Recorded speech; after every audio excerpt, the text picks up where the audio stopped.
Episode kali ini kita akan membahas mengenai apa sih yang dimaksud dengan sosiologi. Kalian mau tahu? Mau lebih lengkapnya? Let's meet on Sociology by Asifa. Mirror, mirror on the wall, don't see cause I know I'm cute. Louis down to my drawers, LV all on my shoes. Oke, perkenalkan nama saya Asifa Roy Trisna. Kalian bisa panggil saya dengan Bu Siva karena saya guru di sini. Ya, jadi berhubung sekarang ini kan lagi masa sulit ya, lagi masa pandemi dan ya para siswa saya juga diharuskan untuk belajar di rumah walaupun gurunya ke sekolah juga, tapi ya nggak apa-apa lah demi mencegah penyebaran virus berbahaya tersebut. Lalu apa ya, saya harapkan walaupun keadaan kita lagi sama-sama susah, kalian juga pokoknya lagi banyak kendala dan yang lain-lainnya, tapi saya harapkan em, apa ya, saya harapkan itu kalian bisa menerima keadaan.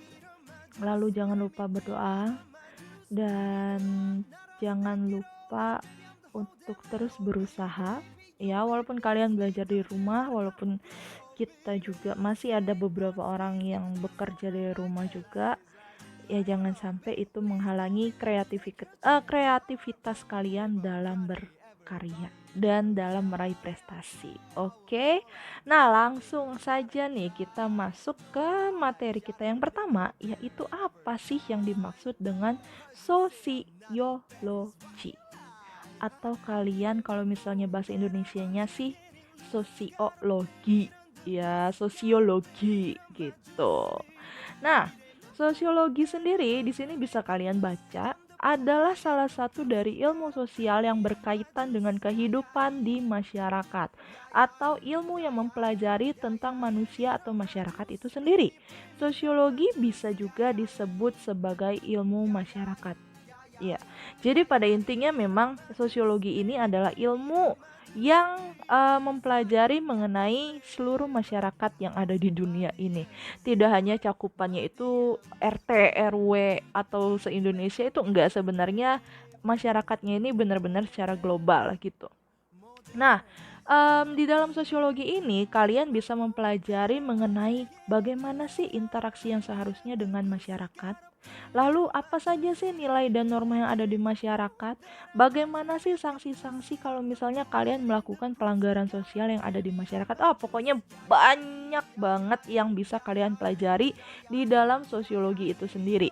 Nah, lalu kalian bisa melihat di sini ada tujuan ilmu sosiologi adalah untuk mempelajari masyarakat dan perilaku sosialnya gitu. Karena yang namanya masyarakat itu kan pasti mempunyai perilaku yang berbeda-beda satu dengan yang lainnya. Ya namanya juga manusia. Ya, kalian pernah nggak sih mendengar istilah bahwa manusia itu adalah makhluk sosial? Artinya apa? Manusia ini tidak dapat hidup kalau misalnya dia hanya sebatang kara. Karena dia bukan Hachi sang si lebah, bukan. Hachi pergi mencari ibunya, yang itu bukan, ya. Karena manusia ini memang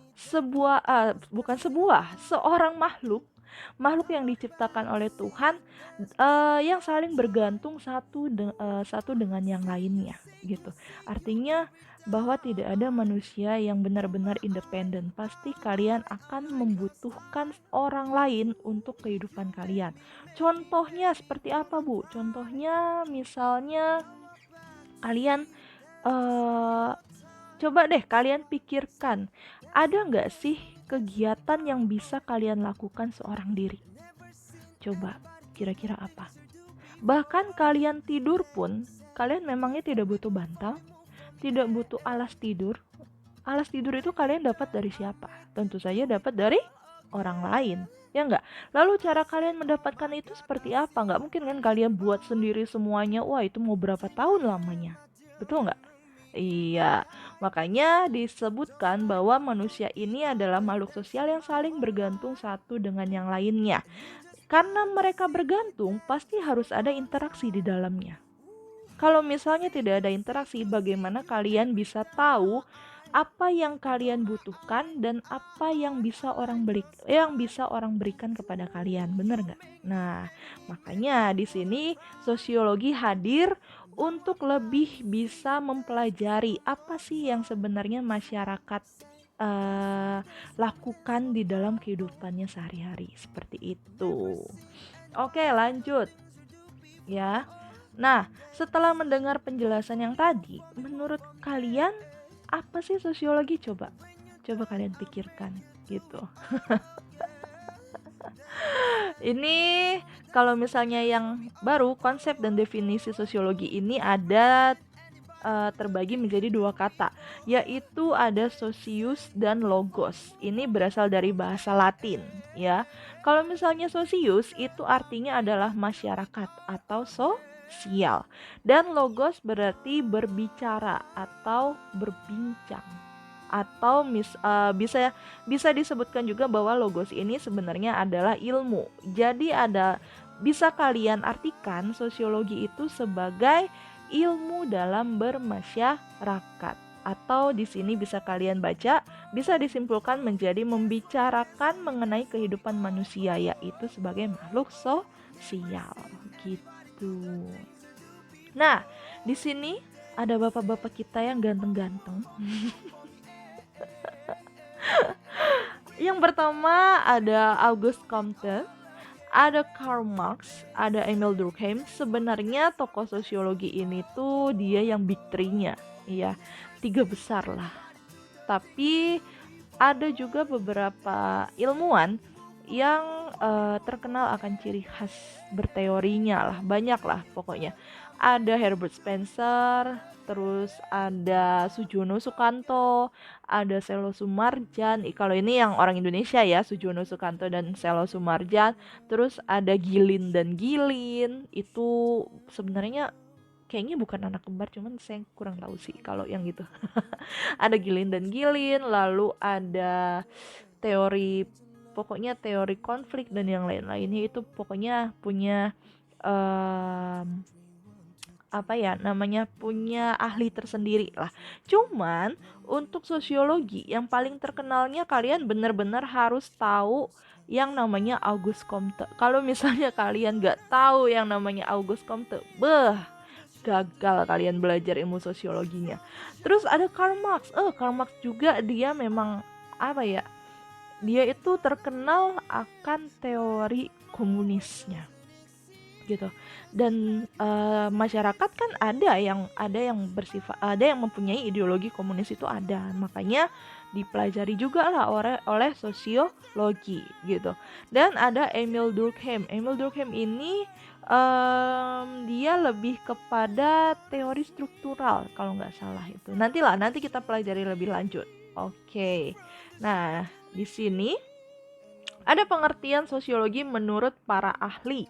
Yang tadi ya, yang 3 ini. Karena saya tidak ingin terlalu banyak membahas mengenai para ahli, saya lebih ingin yaitu kalian bisa mendefinisikan sosiologi itu menurut kalian sendiri seperti apa gitu.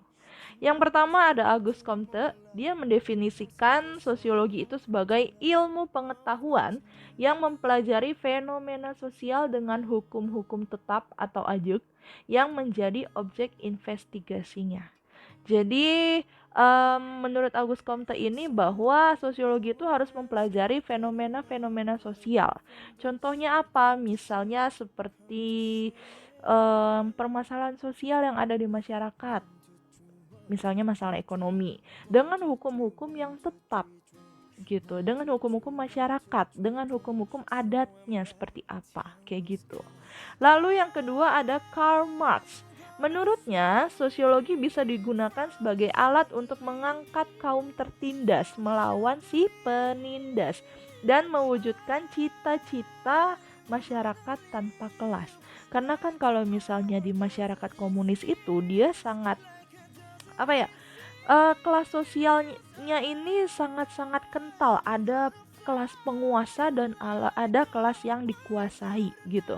Nah, Karl Marx ini bercita-cita untuk mewujudkan masyarakat tanpa kelas sosial tersebut. Tapi bayangkan kalau misalnya masyarakat ini tidak mempunyai kelas sosial. Kelasnya sama semuanya, baik itu dari segi kekayaan, dari segi kekuasaan. Coba bayangin deh. Ada nggak sih kira-kira sekolah kalau misalnya tidak ada kelas sosial? Kayaknya nggak ada deh. Nah, makanya itu nanti kita pelajari lebih lanjut ya. Lalu ada yang namanya Emil Durkheim, tapi bukan Kang Emil. Kalau Kang Emil itu namanya Ridwan Kamil. Kalau yang ini Emil Durkheim. Menurutnya, sosiologi adalah ilmu yang mempelajari fakta dan institusi sosial. Lalu ada yang terakhir, ini ada Max Weber, mendefinisikan pengertian sosiologi sebagai ilmu yang mempelajari tindakan sosial untuk menjelaskan sebab akibat fenomena yang diteliti. Menurut kalian nih, mana sih pengertian sosiologi yang lebih klop di kalian? Punyanya Auguste Comte kah? Atau Karl Marx? Atau Emil Durkheim? Atau Pak Max Weber?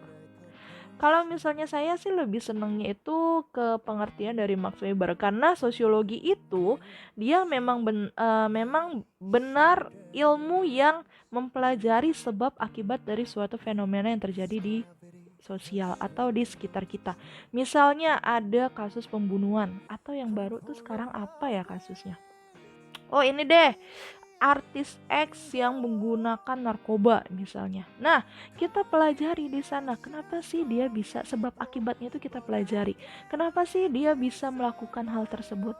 Kenapa kenapa bisa dia terjerumus ke dalam lingkaran narkoba itu, padahal kan dia tahu kalau misalnya narkoba itu tuh jahat gitu ya, narkoba itu tidak boleh dikonsumsi gitu.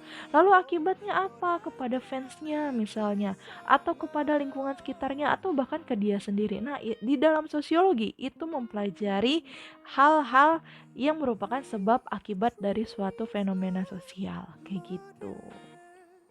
Next, di sini ada sifat sosiologi. Kalian bisa cek ya, sifat sosiologi cek. Kalau misalnya anak TikTok tuh kerasa banget ya. Kalau misalnya sifat sosiologi ini bisa kalian bagi menjadi 4 macam. Yang pertama ada empiris, yang kedua ada teoritis, yang ketiga kumulatif, dan yang terakhir ada non-etis. Kalau misalnya empiris, sosiologi itu berbicara tentang realita yang ada di masyarakat. Jadi kita berbicaranya itu benar-benar berdasarkan realita, bukan hayalan semata gitu ya. Tapi kalau misalnya hoax, nah ini kita harus cari kebenarannya itu yang seperti apa sih. Nah, disitulah peran sosiologi di dalam suatu isu-isu sosial. Lalu yang kedua ada teoritis atau bersifat abstrak.